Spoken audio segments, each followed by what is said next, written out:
kohe ei teagi, kuidas alustada seda. Igatahes olukord on selline, et käesoleval nädalal siis on väga vihmasepoolne ilm. Vähemalt prognoos on selliselt lubanud. Siiamaani on see küllalt tugevalt ka paika pidanud. Aga täna märkasin, et üllataval kombel ikkagi päike pressib kuskilt pilve tagant vägisi välja. Ja sellest sõltumata, mul oli juba plaan tehtud, et sadagu, kui keel läheb sassi juba, sadagu või mingisuguseid pussnuge või mis iganes sealt taevast alla. Täna tuleb metsa minna ja eesmärk on minna seenele. Ja seene korjamiseks on mul siis kaasas nuga ja igaks juhuks ka kirves seljakotis, kui peaks vaja minema. Ehk siis, nagu aru saada, tegemist ei ole päris puravikega, mida ma korjan. Ja tahan hoopis hankida natukene, nii palju kui loodus seda mulle täna pakkuda soovib. Täpselt nii palju siis korjan endale tšaagat. Ja palju on inimesi küsinud seda, et mis asi see tšaaga selline on siis. Tšaaga on siis teise nimega must pässik. Vahel öeldakse ka kasekäss, aga see on selline rahvapärane nimetus, mis tegelikult teaduslikus või sellises bioloogilises mõttes ei vasta üldse sellele seenele, mida tegelikult korjatakse. Kasekäss on hoopis teistsugune seen, millel ei ole selliseid mõjusid nagu on tšaagal. Aga tšaagat ennast võib siis pidada selliseks inglisekeelse nimetusega superfoodiks, meie keeli siis selliseks supertoiduks. Temas on hästi palju antijooksudante ja oma olemuselt ta siis tõstab organismi sellist vastupanuvõimet ja sellist üleüldist sellist elujõulisust. Temas on B-vitamiine erinevaid ja mangaani, joodi, igasuguseid mineraale. Selline minu jaoks tegelikult küllaltki uus avastus. Ma kuskilt mälusopist mäletan, et ma olen kuskil lapsepõlves selle kohta lugenud, aga reaalselt selle otsuse, et ma nüüd lähen metsa ja proovin selle üles otsida ja sellest ka midagi teha, selle ma tegin alles käesoleva aasta kevadel ja kuidagi see on hakanud mulle meeldima.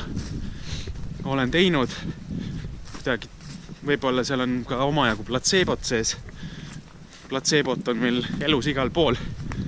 Isegi öeldakse, ma ei tea, kui paika see väide peab, et kuskil 30% nendest tablettidest, mida inimesed kuskilt apteekidest ostavad, ei oma selles mõttes mõju, et seal oleks mingisugused üliefektiivsed ühendid sees, vaid nad omavad mõju sellepärast, et inimesed loevad sealt karbi pealt, mida see nendega peaks tegema ja siis nad lihtsalt usuvad seda ja läbi selle siis asjad toimivadki. Kindlasti on omajagu seda ka loodustoodetes, aga kui mul on valida, kas ma lähen mingisugust tableti, täna on ikka selle rääkimisega nii kehvasti, et kas ma lähen mingisugust tabletisodi ostma, ma lähen korjan metsast ja saan läbi selle korjamise ka ise sellist emotsiooni, kuidagi tajud seda tunnet, et oled loodusega üks ja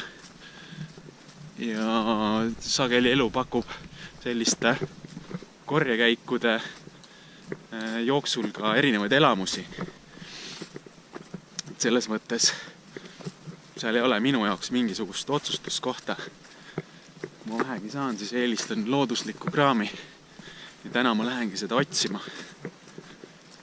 Kui üles leian, siis näitan teile ka, milline see ikkagi välja näeb. Ja siis juba vaatame edasi. Äkki tuleb veel mõtteid, millest rääkida. Mult küsitakse sageli, et milline see kasekäss, näed juba kasutan mingit rahvakeelset nime, milline see must pässik korrektse nimega ehk tšaaga siis ikkagi välja näeb. Et kuidas ma teen vahet, kas tegemist on mingisuguse suvalise puuseenega, millel ei ole selliseid tervendavaid mõjusid või on ikkagi tegemist selle tšaagaga. Ja minu arust tegelikult seal väga suurt eksimisruumi ei ole. Tšaaga on ikkagi selline nagu ebakorrapärane, selline lõhki paisunud käst, mis näeb välja nagu mingi osa sellest puust oleks ära põlenud. Ja vot siin on kohe üks hea näide. Vot nii. Võib-olla mul õnnestub see ka täna kätte saada sealt ja kotti panna, kaasa võtta. Ja tegelikult siin kõrvalpuu küljes on veel üks väiksem. Väga väike selline tükikene. Ja kirjandus ütleb seda, et mida suurem ja vanem see must pässik on, seda rohkem on temas neid antioksidante ja seda tugevam on tema tervendav mõju.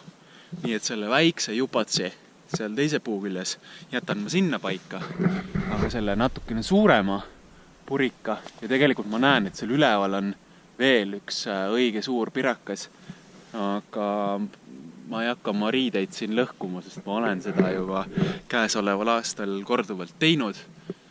Kui mul mingit mõtet edaspidi ei teki, kuidas kergemini puu otsa saada, siis kõrgem jääb paraku sinna paika. Aga selle alumise ma arvan, et ma saan kuidagi kätte. Nii et varsti vaatame, milline ta lähemalt siis välja näeb. Nii, ja saingi kätte. Ta on ikkagi nagu näha sellise väga spetsiifilise väljanägemisega. Et tõesti, ta on täiesti nagu põlend selline puusüsi ja kui te vaatate seest, siis sees on ta selline kollakas pruun. Ja kirjandus ütleb ka seda, et see sellel mustal, siis sellel väliskihil ja sellel sisemisel osal on natukene erinevad siis ka toimeained. Et seespool oli siis polüsahariidid ja veel mingid asjad, mis mul isegi hetkel meelde ei tule. Ja siis sellisel väliskestal või välisküljel on siis rohkem sellist antioksidantidest koosnevat kombinatsiooni. Vot, nii et üks on juba käes. Seda ma ei arvan, et ma nii vara juba leian. Ja jätkan oma seiklusega. Äkki leiab veel mingeid suuremaid pirakaid. Siin on siis veel üks väiksem leid. Ja ma arvan, et selle ma siit täitsa võtan kaasa. Ja jätkan oma otsingutega. Äkki saab õhtuks koti täis. Tundub, et sattusin musta pässiku koloonia peale. Siin on nüüd eriline monstrum. Selline suur jurakas. Ja mitte ainult. Siin on veel üks. Ja siin all on veel. Ja seal teise puu otsas, kõrgel muidugi, on veel üks elukas. Et muljet avaldav, mis siin kõik leida võib. Ja hoolimata ilmaennustusest on väga mõnus selline sügis, valgus, selline karge õhk. Väga mõnus. Vähemalt siit ma saan mingi 5 aasta varu. Selle pässikuga on ka selline lugu, et kui sa seda korjad, sa peaksid seda korjama elusa puu pealt.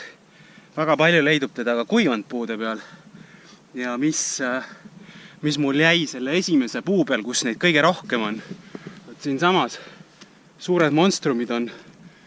Et siin tegelikult on näha, et esiteks see pässik seest tundub siuke natuke nagu armetu, et ta võib olla suur küll, aga ta kuidagi ei pakatse või ei pulbitse nagu elust. Ta on kuivanud. Ja kui vaadata seda suurt puud, siis tegelikult on ka näha, et see puu küll seisab veel.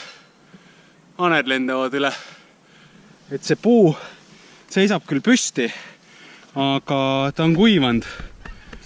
Ja ilmselt selle pässiku elujõud on ka katkenud ja läbi selle võib arvata, et need sellised mineraalid ja toitained on selle seest ka läinud. Nii et sellepärast ma jätsin siin selle puu siia paika, lasta olla. Mina tahan ikkagi seda kõige paremat kraami ja sellepärast ma siis ronisingi siia kõrval puu otsa. Füüsiliselt väga raske, aga mulle meeldib pingutada selle nimel, et loodusest midagi head kätte saada. Et seal on siis ka näha, et selline lausa selline värviline kollane laik on nagu peal. Ja ma näitan ka väike võrdlusmoment. On mul siit kohe hea võtta.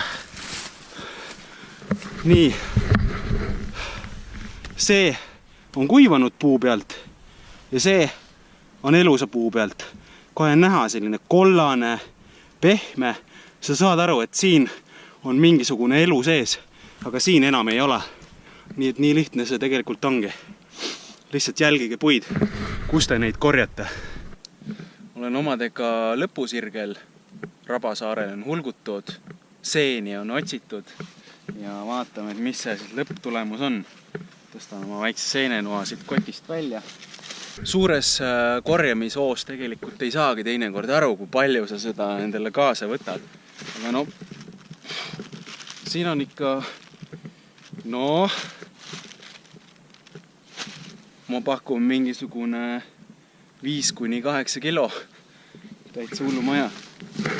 Et sellised suured kobakad. Aga eks arvata on, et ta on ikkagi sellist vett ja mingisuguseid vedelikke veel täis, et kui see ära riivida, pudiks lasta, ära kuivatada, siis sealt alles jääb võib-olla 2–3 kilo. Aga sellegi poolest üsna soliidne kogus, arvestades seda, et poes müüakse seal 30 või 50 grammi kaupa. Ja ega ikkagi enda korjatud asi on enda korjatud asi. Nii et edu teilegi korjamisel!